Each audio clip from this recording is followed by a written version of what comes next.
So, how are generations changing the demand of real estate?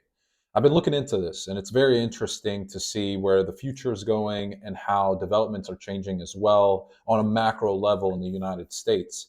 I'll start out by talking about baby boomers. Now, when baby boomers were first starting to purchase homes, the vehicle was being mass produced. So, people were able to live in the suburbs and drive to work, and that's where we saw the sprawl of living 30, 40 minutes out from the city center.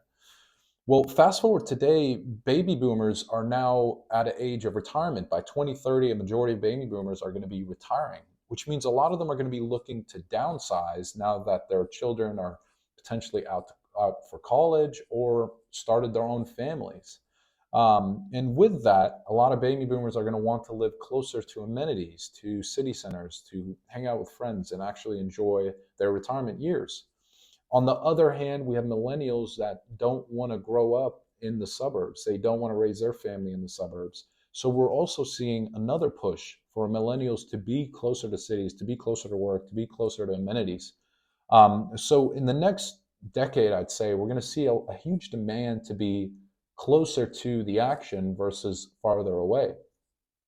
And this is very interesting because I'm stationed here in Raleigh, and we're seeing this with multifamily condo buildings and townhomes that are popping up close to our downtown area and our midtown area, and they're expensive, very expensive homes, and it's because the way we're pricing properties is changing.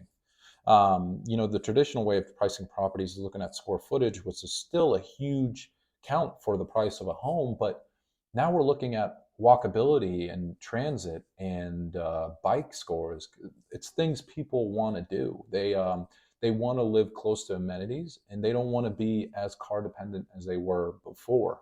And we also have to consider the autonomous driving vehicle, which is going to be a reality here soon. So, with the autonomous driving vehicle and electric cars being more efficient than they ever have, the argument starts becoming, why do I own a vehicle that I might spend $1,000 with gas, insurance, taxes, car payment, where I could just order a rideshare app that's going to be significantly cheaper because they're autonomous driving vehicles, which are probably going to be electric, which means cost is going to be very low. And then you ask yourself, why do I own a vehicle? So you'll most likely get rid of that vehicle and want to live closer to amenities. That way you don't have to call a rideshare app every time you want to do something. So in my opinion, we're going to see this change in demand here soon, and it's really going to upscale properties around city centers and even in city centers. So if you are looking to buy a home, an investment property that you want to keep for a long time, I would consider purchasing closer to amenities in your area as possible because that's where we're seeing the shift of demand.